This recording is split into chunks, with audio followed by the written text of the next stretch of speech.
نحمده ونصلي على رسوله الكريم اما بعد فاعوذ بالله من الشيطان الرجيم بسم الله الرحمن الرحيم يا ايها الذين آمنوا انفقوا مما رزقناكم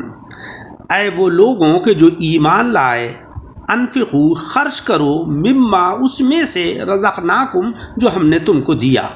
من قبلی اس سے پہلے کہ ان یاتی یوم کہ آئے وہ دن، لا بیع فیہ جس میں کوئی تجارت نہیں ہے، ولا خلۃ اور نہ دوستی، ولا شفاعہ اور نہ سفارش، والکافرون هم الظالمون اور کفر کرنے والے ہی ظالم ہیں۔ اس آیت سے ہمیں یہ معلوم ہوا کہ سفارش اور محبت کا کام نہ آنا منکرین اسلام کے لیے ہے، کیونکہ اللہ تبارک و تعالیٰ نے آیت کے اندر فرمایا والکافرون هم الظالمون، کافر ہی ظالم ہیں۔ دوسری بات یہ معلوم ہوئی کہ عوام کو سارا مال خیرات نہیں کرنا چاہیے، بلکہ بعض مال جو ہے وہ اللہ کی راہ میں خرچ کرنا چاہیے، کیونکہ مما کے اندر من جو ہے وہ تبعیضیہ ہے، یعنی جو اللہ نے ہمیں مال عطا کیا ہے، جو ہمیں رزق دیا ہے، اس میں سے کچھ حصہ اللہ تبارک و تعالیٰ کی راہ میں خرچ کرنا چاہیے۔ تیسری بات یہ پتہ چلی کہ صدقہ حلال مال سے ہونا چاہیے، حرام مال سے صدقہ نہیں ہونا چاہیے، کیونکہ اس آیت کے اندر رزقنا میں رزق کو اللہ تبارک و تعالیٰ کی طرف نسبت دی گئی ہے، اور اللہ کی طرف نسبت دینے سے ہمیں یہ معلوم ہوا کہ وہ رزق، وہ مال جو ہم راہ خدا میں خرچ کریں وہ حلال کا ہو،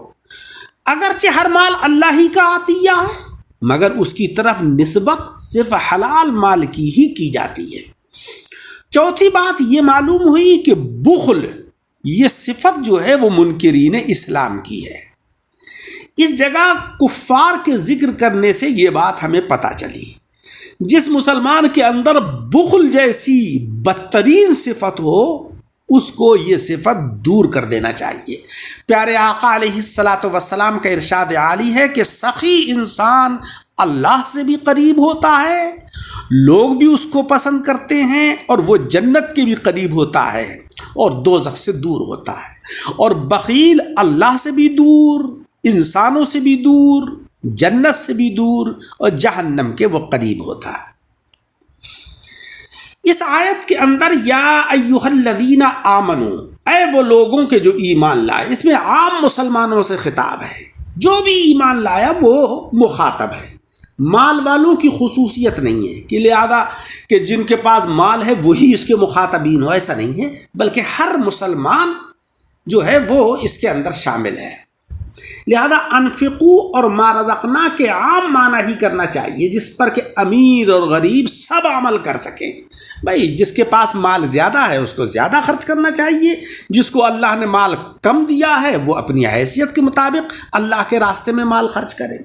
مطلب یہ ہے کہ اے ایمان والو، ہماری دی ہوئی نعمت میں سے ہماری راہ میں خرچ کرو، مال، بدن،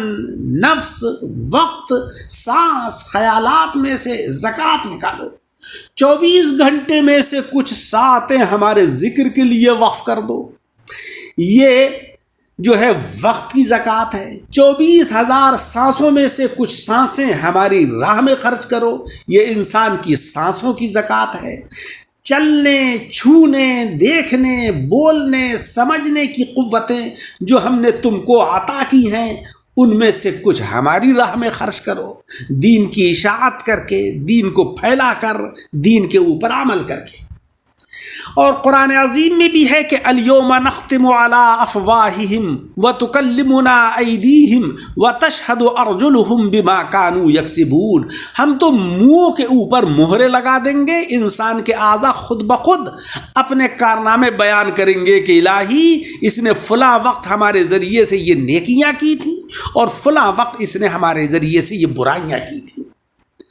یہ ہماری دی ہوئی روزیاں ہیں، جو بھی ہم نے تم کو صلاحیتیں، جو استعداد عطا کی ہے وہ سب ہمارا دیا ہوا ہے، ان سب میں سے ہماری راہ میں خرچ کرو۔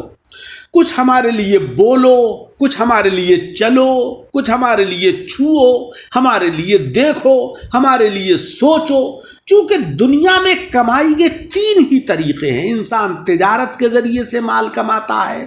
دوستوں کے ہدایہ اور تحفے ملتے ہیں، اس کو بڑوں کی مدد حاصل ہوتی ہے۔ اللہ تبارک و تعالیٰ نے انہی تین کی نفی کر دی ہے کہ قیامت میں سے اس میں سے کچھ بھی نہیں ہوگا کہ جو تم چاہو راہ خدا میں خرچ کرو، تو قیامت کے دن نہ تم تجارت کر سکتے ہو، نہ تم کو کوئی جو ہے کسی کی دوستی کام آئے گی، نہ کوئی تمہاری سفارش کر سکے گا۔ یہ بات یاد رہنا چاہیے کہ بدترین عیب جو ہے وہ بخل اور کنجوسی ہے کہ یہ کبھی کفر کی حد تک انسان کو پہنچا دیتا ہے۔ حضرات صوفیہ اکرام فرماتے ہیں کہ جس طریقے سے اللہ تبارک و تعالیٰ نے بعض لوگوں کو ان کی ضرورت سے زیادہ مال دیا ہے، جنہیں کہ غنی اور مالدار کہا جاتا ہے، اور بعض لوگوں کو ان کی ضرورت سے کم دیا ہے، جنہیں فقیر اور محتاج کہا جاتا ہے، اسی طریقے سے اللہ رب العزت نے اندرونی روزی، اندرونی کمالات، اندرونی خوبیاں یعنی اعمال اور کمالات بعض کو ان کی ضرورت سے زیادہ بخشے ہیں، جیسے کہ حضرات انبیاء کرام، حضرات صحابہ کرام، حضرات اولیاء کرام، اور بعض لوگوں کو ان کی ضرورت سے کم، جیسے کہ ہم گناہگار اور سیاہکار بندے۔ پھر جس طریقے سے مالداروں کو حکم دیا کہ اپنے مال میں سے غریبوں کو شریک کرو، تم ان کی روزی کا وسیلہ بنو، ہم بلا وسیلہ انہیں بھی دے سکتے تھے، مگر تمہیں ثواب دینے کے لیے انہیں فقیر اور تمہیں غنی بنایا ہے۔ تو یہ بھی اللہ تبارک و تعالیٰ کا بڑا احسان ہے کہ اگر غریب اور ضرورت مند نہیں ہوتے تو مالدار لوگ اپنا مال کہاں خرچ کرتے، کس کو دیتے، کیسے وہ اجر و ثواب حاصل کرتے؟ یہ اللہ رب العزت کا بے پناہ فضل و کرم ہے کہ اس کی بعض مخلوق غریب اور بعض مالدار ہے، تاکہ مالداروں کو بھی اجر و ثواب مل جائے۔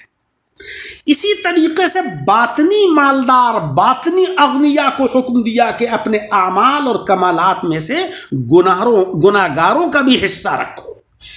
اس آیت میں ان سے بھی خطاب ہو رہا ہے کہ ہماری دی ہوئی روزی یعنی اعمال اور کمالات میں سے گناہگاروں پر خرچ کرو، ان کی رشد و ہدایت کر کے، ان کو تعلیم دے کر، ان کو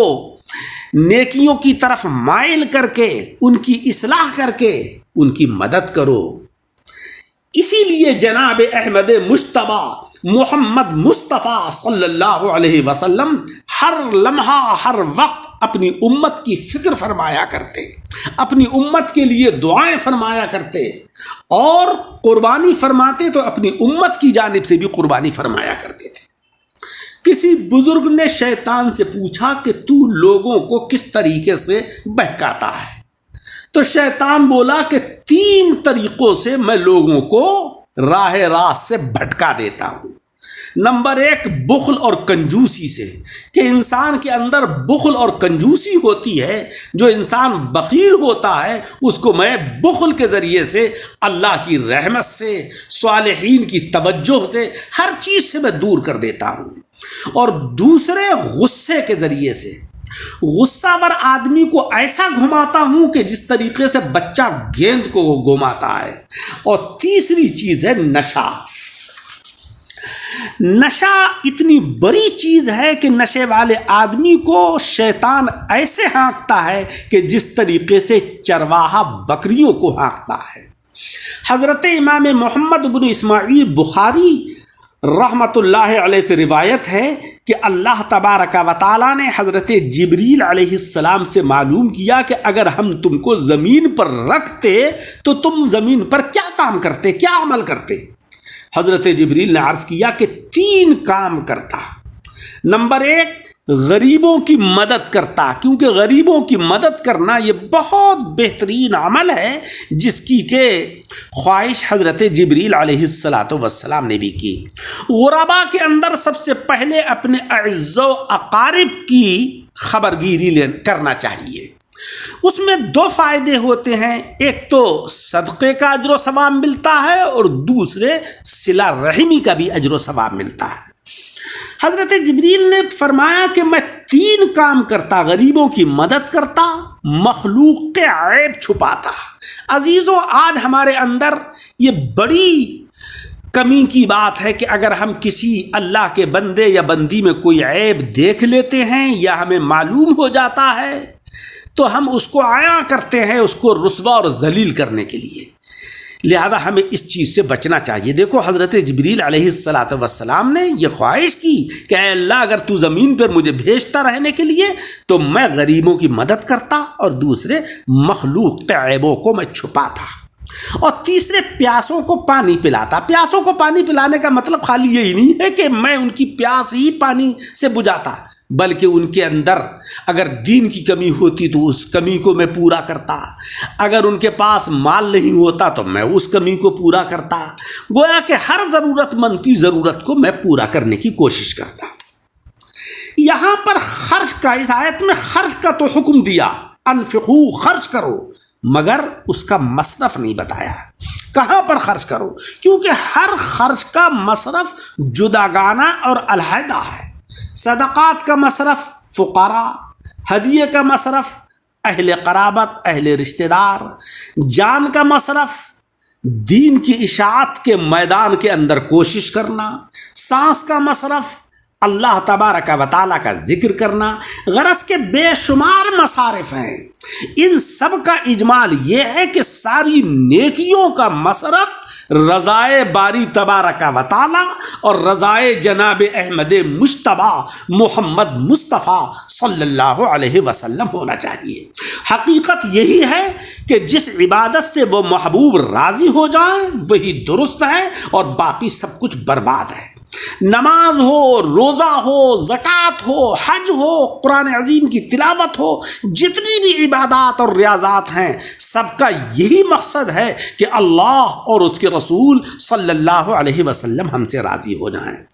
ڈاکٹر اقبال نے کیا ہی خوب فرمایا ہے کہ مجھے فکر کب رکوع کی، مجھے کام کیا تھا سجود سے، کسی نقش پا کی تلاش تھی جو جھکا رہا میں نماز میں، در مصطفیٰ پہ رکھا جو سر تو ندا ہوئی کہ اے بے خبر، تیرے وہ بھی سجدے ادا ہوئے جو قضا ہوئے تھے نماز میں۔ اللہ تبارک و تعالی عمل کی توفیق عطا فرمائے۔ درس کو سن کر احباب کے ساتھ شیئر کریں اور ہمارے یوٹیوب چینل دعوت حق درس قرآن کو